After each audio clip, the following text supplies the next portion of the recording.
After spending the last 24 days in 7th place, the Dallas Mavericks get a costly 115-110 win over the Los Angeles Lakers. This is the Gray Area right here on Kevin Gray Sports. My name is Kevin Gray. You can find me on Twitter, Facebook, and Instagram at Kevin Gray Sports. Be sure to hit that subscribe button for all things Kevin Gray Sports here on YouTube. The Dallas Mavericks move to 15-14 at home, 32-26 overall as they beat the Los Angeles Lakers and the returning Anthony Davis 115-110. Anthony Davis in 16 minutes of play, 4 points, 2 of 10 from the field, wasn't very effective, showing the obvious court rust after missing the last 9 weeks due to a leg injury. For the Los Angeles Lakers, though, good news as he continues to make his way back as the Los Angeles Lakers move toward the playoffs. Meanwhile, the Dallas Mavericks had 6 guys in double figures, including a huge night from Luka Doncic where he had 30 points, 8 assists, and 9 rebounds in a game where Willie Cauley-Stein was a plus 18 with 11 points, 4 of 7 from the field, 2 block shots. He was the defensive player of the game. Josh Richardson played a terrific first quarter, going 3 of 4 in that particular first quarter to help a Dallas Maverick team where Luka Doncic got into early foul trouble. Luka Doncic got 2 fouls within the first 4 minutes and 36 seconds. He did not play the rest of the first quarter after picking up those 2 fouls. Meanwhile, Josh Richardson played the full 12 minutes of the first quarter. I asked Josh Richardson after the game what was his mentality going into this particular game, especially in that first quarter where he had to help pick up the load for Luka Doncic, who was in early foul trouble. Here's what Josh Richardson had to say. Hey, Jay Rich, 8 points, played the full 12 minutes in that first quarter. What was the mentality once Luka went out with those couple of fouls early in the first quarter there? We knew we just had to pick up the slack first. He was being aggressive, but they were trapping him a lot, so it was tough early on. But I think the other guys just did a good job of making plays and being confident. So Josh Richardson saying, look, I had to pick up the slack and help make plays along with my teammates to be able to help out Luka Doncic, who I mentioned had early foul trouble in this game. A foul-heavy game where the referees unfortunately made their presence known throughout this game.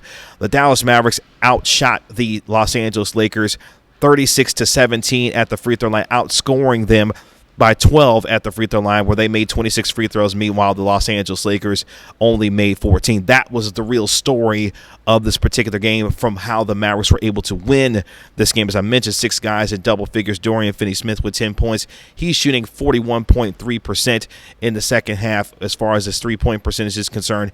Playing really well, shooting the ball from the three-point line, going another 2 of 3 from downtown tonight. But the story of the game tonight in the third quarter, Kristaps Porzingis rolled his left ankle and rolled it pretty hard and missed the rest of the game after turning that left ankle. Was in obvious pain as he went to the bench and then subsequently went to the locker room. Did not return for the rest of the game against the Los Angeles Lakers. And now questions about his availability going forward. Here's Rick Carlisle talking about the uncertainty of the timeline for Kristaps Porzingis and how long he could be potentially out and what the next steps are for him as the Mavericks try to deal with yet another injury from one Kristaps Porzingis. Here's what Rick Carlisle had to say. KP's left ankle, he rolled it. Uncertain as to the severity. We're hoping it's not too severe. I don't think he's been ruled out for Saturday yet. But with ankles, a lot of it's about how the player's feeling the next morning. So we'll see where he is tomorrow. He was in pretty good spirits after the game, and he is walking.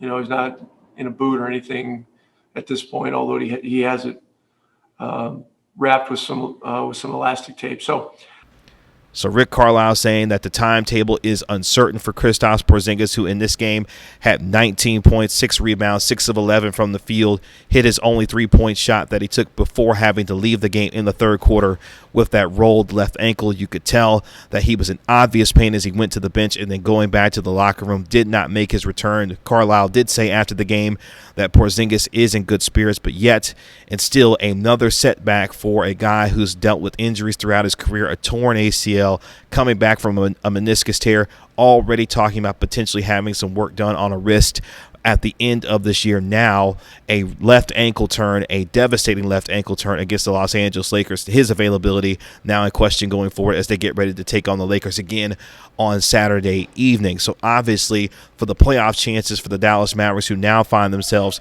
tied for the 6th seed in the Western Conference with the Portland Trail Blazers, effectively still one game behind because they did lose the season series to the Portland Trail Blazers, at least now have an opportunity to try to continue to move up. But it will be much more difficult. Obviously, you were already out of this game with Maxi Kleber, who was dealing with a lower back contusion, and now going forward, your front line gets even shorter because of the injury of one Kristaps Porzingis.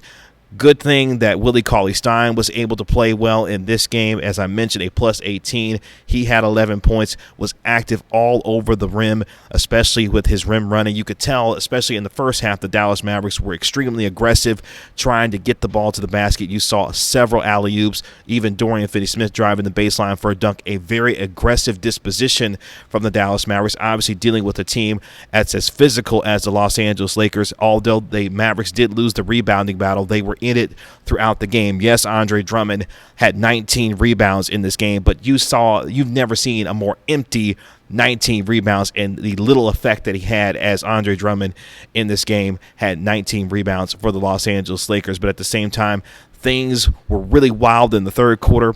It was a quarter of runs in the third quarter.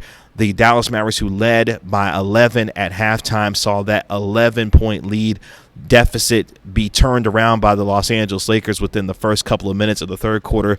The Lakers went on an 11-0 run to tie it. Then the Mavericks went on a 10-0 run to get the lead back to 10 at 72-62. Then the Lakers went on a 17-4 run of their own.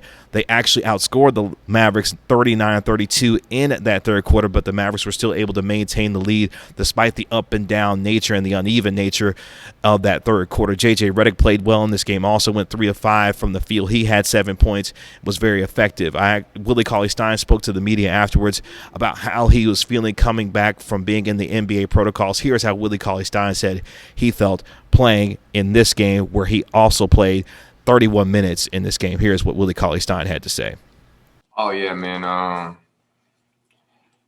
got to work a little bit like the last week. I got to finally get in the gym. And man, I just ran sprints, bro. I'm not gonna lie. The whole time, like, I would shoot my shots or whatever and just run sprints. Like, I know for me, for the impact that I have on the team is just being able to like put pressure on the rim and outrun people. So like, I was just trying to keep in that type of shape.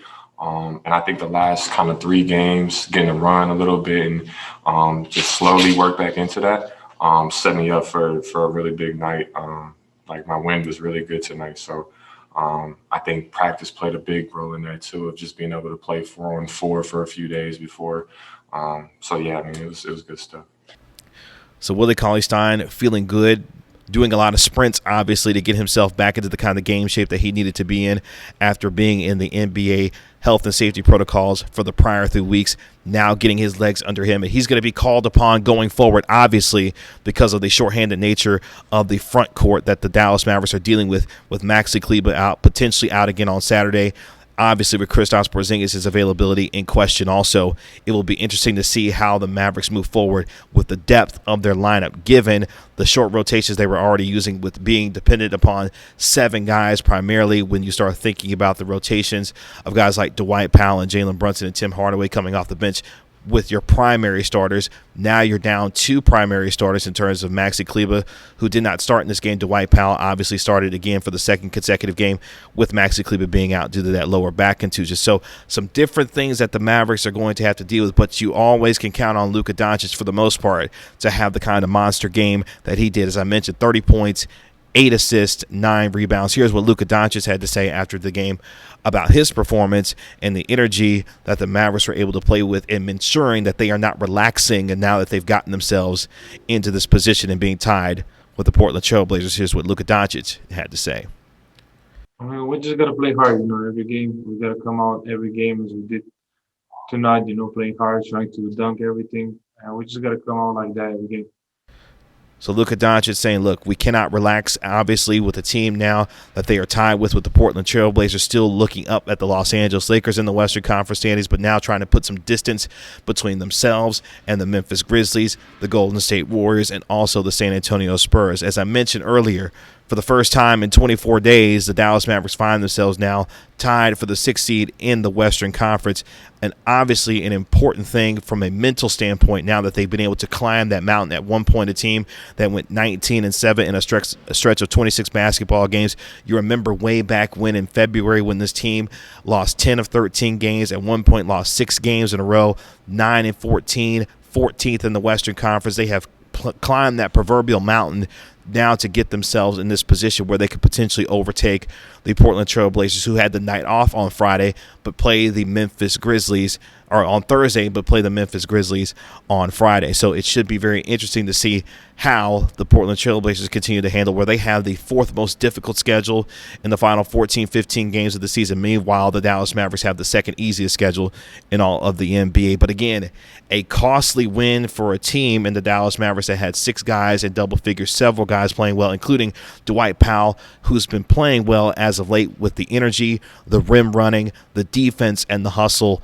Dwight Powell playing really well, especially in his last couple starts and really over the last couple of weeks now, really providing the kind of energy that the Mavericks needed with the intensity that he brings on a night in and night out basis. Again, a good win for a Dallas Mavericks team that was aggressive in this game, shooting 36 free throws, outscoring the Los Angeles Lakers by 12. Yes, the referees made their presence known, unfortunately, in this game where there were several foul calls. The Los Angeles Lakers had 28 fouls. Meanwhile, the Dallas Mavericks only had 15 fouls. So playing good defense without fouling was the name of the game in this one, as the referees whistle blew often against the Los Angeles Lakers in this particular game. But as I mentioned, the Dallas Mavericks get a 115-110 win over the Los Angeles Lakers, a costly one at that because Kristaps Porzingis goes down with a left ankle injury. The severity of the ankle injury is unknown at this time as the Mavericks try to figure out what's next as they get ready to host the Los Angeles Lakers again on Saturday. We will see how the Mavericks can continue to move forward as they look to win their 3rd straight game as they continue to try to move and climb up the Western Conference standings. You can find me on Twitter, Facebook, and Instagram at Kevin Gray Sports. Be sure to hit that subscribe button for all things Kevin Gray Sports here on YouTube. And don't forget, you can catch me on your home of the Cowboys and Texas Rangers 105.3 The Fan. The Dallas Mavericks get a 115-110 win over the Los Angeles Lakers. This has been another episode of The Gray Area. We'll talk to you later. Peace.